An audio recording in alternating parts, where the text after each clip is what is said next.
It's about 8:45 in the morning, January 13th, 2011. I'm standing on the top of Mount Olympus, looking south toward Twin Peaks and the Pfeiffer Horn and Thunder Ridge and Lone Peak.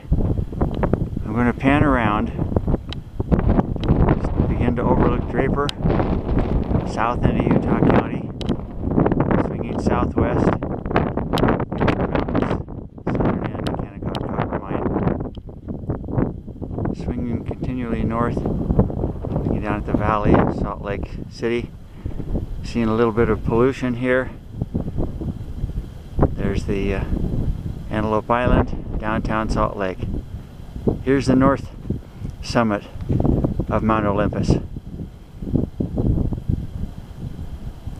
Swinging around to the north in the distance, you can see Mount Ben Lomond up there, north of Ogden, Utah. Looking down into Mill Creek Canyon, there's Grandeur Peak on the left-hand side of your picture. Swinging around to the north-northeast, coming along, there's more portions of the summit here of Mount Olympus. Starting to see portions of the Wildcat Ridge. I'm going to be looking right into the sun, so I'm not sure how this picture will turn out. But I'm going to swing completely to the spot where I started. There's Sunrise Dromedary, and there we have Twin Peaks again, and the original view we started with. Little breeze today. It was 21 degrees as I started down at the trailhead at around 5,000 feet, or 9,026 feet here. I've been coming down for 5 minutes off the top, stopping at a little juncture here just to give you an idea of some of the terrain. I'll kind of pan up here. Nice footprints today from people who have already been up here. Snow is very hard. It's nice to have microspikes on. Well, I'm looking back up at the saddle. I'm about 2 minutes below where I was when I took my last picture. Followed my track down here, and we're going to swing looking to the south. Again, we go around a big dead log that's right here, and then the trail goes right down there and makes a sharp right turn and then continues down through some very steep areas. This opens up your view to another beautiful little ridge there that actually leads up from the so-called saddle, which is about 600 feet below the summit. Well, I'm about 2 minutes below where I was when I took the last shot. I'm looking up here towards a little area where you get pinched, and there's a small tree struggling to survive there. Just past that and on up is where it gets a little tricky, a little icy. If you make it past that spot, you're probably okay.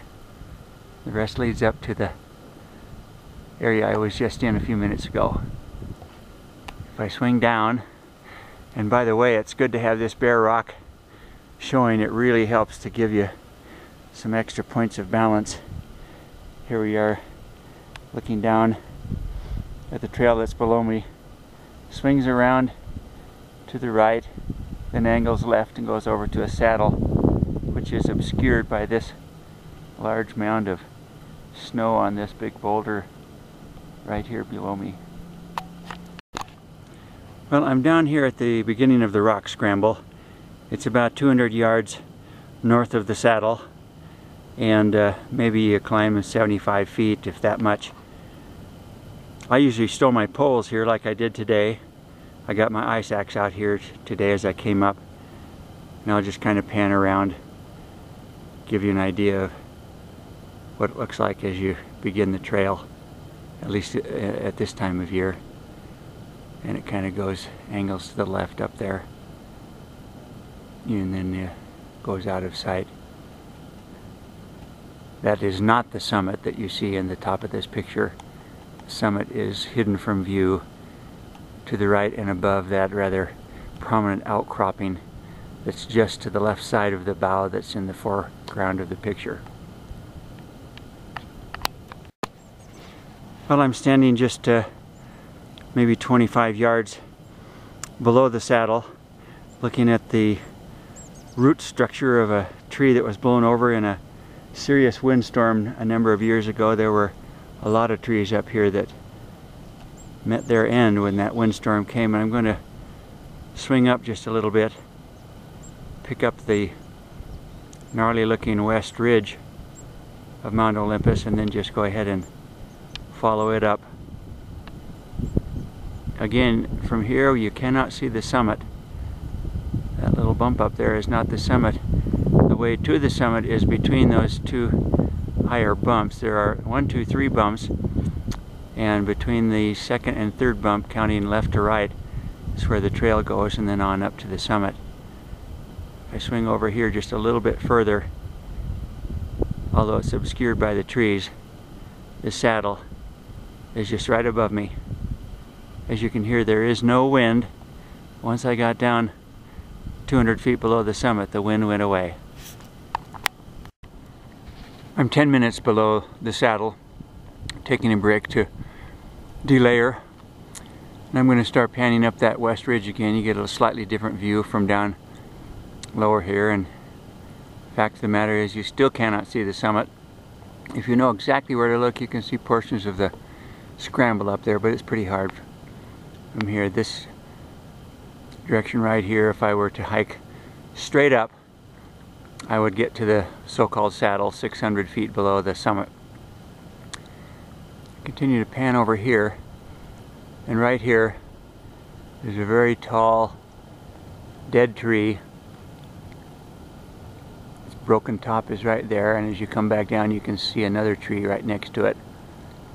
This is an important landmark because I always say, oh, I've only got 10 or 12 minutes to go up to the saddle from here. So I'll just continue to pan down. It's quite steep most of the way down. Sometimes you can see the valley, sometimes you can't. You begin to hear the noises of car mufflers that are in need of repair. As you look out across the valley, you can see the Ochre Mountains. And I'm going to continue to pan right down here. You can see the trail below me, perhaps. It's carved out of the snow. It's quite firm. A little bit of loose snow. It's been so cold the last little while that the snow has stayed a very good consistency for hiking. I'm looking right now up trail at the second stream crossing. There is no stream this time of year, but in the early spring to midsummer there is. And if I pan up, you can see where the saddle should be, above the trees right there in the low spot. And then you can just about make out the summit. Although, to emphasize again, that's not the real summit right there. It's pretty close though. Once you come past the second stream crossing, as you're coming downhill, you see mountain mahogany and juniper trees in abundance. The trail, of course, is very worn from years and years of thousands and thousands of people. And I'm swinging down now and looking out into the gradually smog worsening Salt Lake Valley, the Ochre Mountains, and the mine there across the way. Swinging a little bit now down to the southwest, and then looking at this ridge that is directly to my south. It's warm enough now that I'm going to take my gloves off for the remainder of the hike.